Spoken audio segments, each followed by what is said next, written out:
सभापती महोदय, मी कंत्राटी कामगारांसंबंधात एसटी महामंडळाच्या संबंधातला एक प्रश्न विचारला। माननीय मंत्री महोदयांनी प्रश्नाचं जे उत्तर दिलंय सभापती महोदय, ती फक्त माझ्या प्रश्नाच्या संबंधातली माहिती दिली आहे। सभापती महोदय, ते उत्तर नाही असू शकत। सभापती महोदय, उत्तरामध्ये माननीय मंत्री महोदयांनी असं म्हटलंय की राज्य परिवहन कर्मचाऱ्यांनी संप पुकारल्यामुळे गैरसोय टाळण्यासाठी 22 ते 22च्या कालावधीमध्ये 9 बाह्य संस्थांद्वारे चालक पदासाठी 30 विभागांमध्ये 2125 चालकांची कंत्राटी पद्धतीने नियुक्ती करण्यात आली। का करण्यात आली सभापती महोदय? तर संप असल्यामुळे करण्यात आली। आता ही अडचण आली म्हणून अपरिहार्यता आली आणि त्यातनं कंत्राटीचा निर्णय घेण्यात आला। पण सभापती महोदय, कंत्राटीचा निर्णय कंटिन्यू झाला। आता कंत्राटीचा निर्णय अपरिहार्यता म्हणून घेतला, हा तर शाश्वत विषय असू शकत नाही। पण सभापती महोदय, 25/8/2021 रोजीच्या उपसमितीच्या बैठकीमध्ये महामंडळाने कर्मचारी भरतीवर म्हणजे 22ला घटना घडली, 21ला निर्णय काय केला? कर्मचारी भरतीवरच निर्बंध। आता सभापती महोदय, कारण सांगितलं आर्थिक स्थितीमध्ये सुधारणा होईपर्यंत हा निर्णय घेण्यात आला। आता पुढे उत्तरामध्ये तिसऱ्यांदा असं म्हटलंय की 2025 अन्वये कंत्राटी मनुष्यबळ उपलब्ध करून घेण्यासाठी बाह्य संस्थेची पुन्हा निवड केली, पुन्हा ई निविदा प्रक्रिया राबवण्याची कारवाई सुरू केली। सभापती महोदय, मला असं वाटतं की याचा केव्हा तरी एसटी महामंडळाने विचार केला पाहिजे की जी गोष्ट कंपल्शनच्या आधारावर ठरली, अपरिहार्यतेच्या आधारावर ठरली, तो विषय शाश्वत कसा असू शकतो? तो विषय अपवाद झालाय, नियम कसा असू शकतो? पण सभापती महोदय, चालक आणि वाहकांसारखी पदं ही कशी अधिक काळ कंत्राटी असू शकतात? मी हे समजू शकतो की स्वच्छतेसाठी कंत्राटी माणूस नेमलेला आहे, एक काळ समजू शकतो। पण चालक वाहक सारखे जे पद आहेत, ज्यासाठी मला असं वाटतं की हे परमनंटच असलं पाहिजे, कारण त्याशिवाय इन्स्टिट्यूशनल कमिटमेंट निर्माणच होऊ शकत नाही सभापती महोदय। तो जो वाहक आहे, तो जो चालक आहे, तो जर परमनंट असेल तरच त्याचं व्हेकल कमिटमेंट राहतं, तरच त्याचं इन्स्टिट्यूशनल कमिटमेंट राहतं। 1.25 लाख कर्मचारी होती सभापती महोदय, आता 70,000 कर्मचारी राहिले।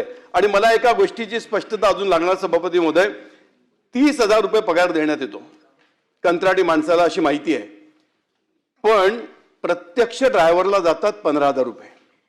आता 15,000 रुपये पगारावर एवढी मोठी एसटी बस आपण त्याच्या ताब्यात देतोय, 70 लोकांचा जीव त्याच्या ताब्यात देतोय, कसं कमिटमेंट राहणार आहे?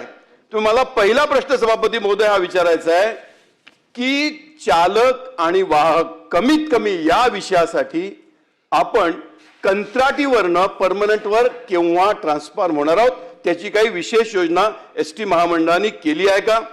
आणि माझा दुसरा प्रश्न असा आहे, तो याला थोडा लागून असला तरी थोडा वेगळा आहे। सभापती महोदय, अख्ख्या महाराष्ट्रभर आम्ही प्रवास करतो, आत्ता स्वतःच्या गाड्यांनी प्रवास करायला लागलोय, पूर्वी आम्ही एसटीनेच प्रवास केलेला आहे। सभापती महोदय, एसटी महामंडळाच्या स्टँडच्या समोर सगळ्या प्रायव्हेट वाल्यांच्या गाड्या उभ्या असतात।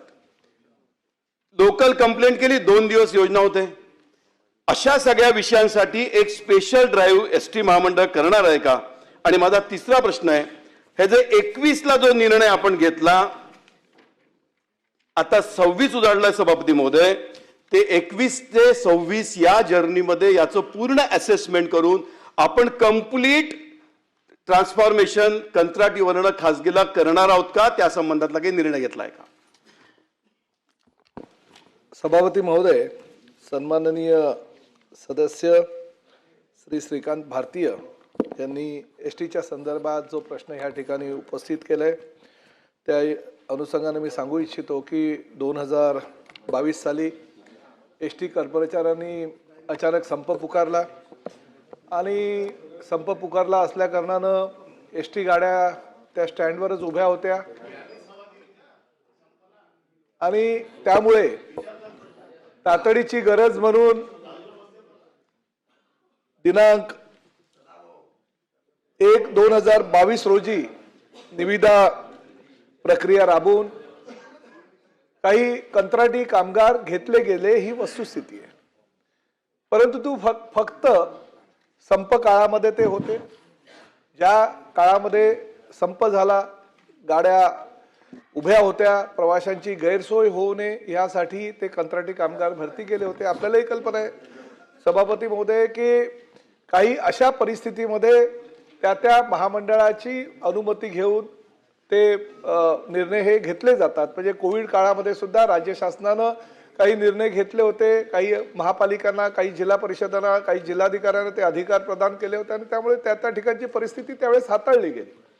ह्याही परिस्थितीमध्ये आपल्याला कल्पना आहे की तो फार मोठा संप होता आणि सर्वसामान्य प्रवाशांचे हाल होऊ नये म्हणून तो निर्णय घेतला होता. परंतु जसा संप संपला तसे त्या कंत्राटी कामगारांना आपण त्यांचे, कारण तो टेम्पररी होते त्यामुळे त्यांना नंतर आपण नोकरी देऊ शकलो नाही.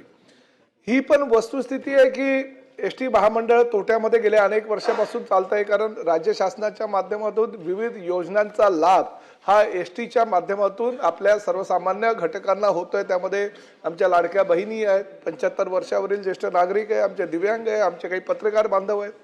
या सर्व समाजातील घटकांना आपण सोयी सुविधा देत असताना एसटी महामंडळ तोट्यामध्ये जात आहे. परंतु शेवटी तोट्यामध्ये जात असलं तरी ही काळाची गरज आहे आणि शेवटी एसटी ही प्रवाशांच्या सेवेसाठी आहे. त्यामुळे काही निर्णय हे एसटीच्या माध्यमातून सरकारला घ्यावे लागतात आणि त्यावेळेस ते निर्णय घेतले गेले. परंतु आत्ताची परिस्थिती जी श्रीकांत भारतीय साहेबांनी विचारलेली आहे की आजही आपल्या ज्या वेळेस 12-12.5 हजार आपल्या बसेस होतात त्यावेळेस तो संप झाला होता. आज आपल्याकडे साधारण 14,000च्या आसपास बसेस आहेत आणि अभिमानानं सांगावंसं वाटतं सभापती महोदय की महायुतीच्या काळामध्ये दर वर्षाला 5,000 बसेस घेण्याचा नवीन आपण उपक्रम केलेला आहे आणि आज 8,000 बसेसची निविदा प्रक्रिया झालेली आहे. 3,000 बसेस आम्ही आता वितरण सगळ्या एसटी स्टँडवर चालू केलेलं आहे आणि त्यावेळेस जे पूर्वीचे आपले कर्मचारी आहेत ते कर्मचारी अपुरे पडत असल्या कारणानं आपण नवीन कंत्राटी पद्धतीनं काही कर्मचारी घेतोय. ही वस्तुस्थिती असेल तरी हे पण नाकारता येत नाही अध्यक्ष महोदय.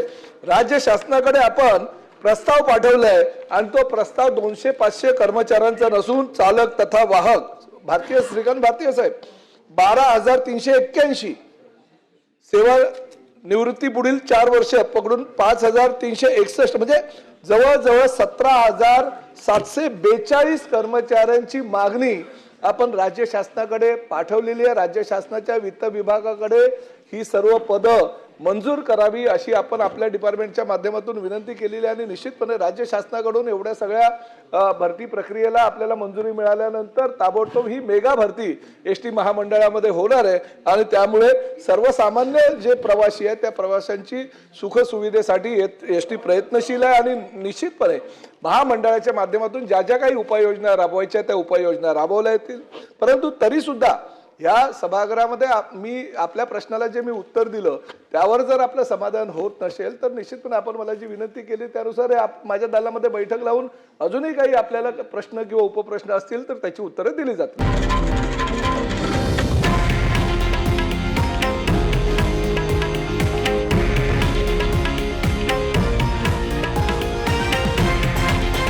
हे आहे देशातील नंबर 1 न्यूज नेटवर्क आणि आपण पाहत आहात TV9 मराठी, एकमेव.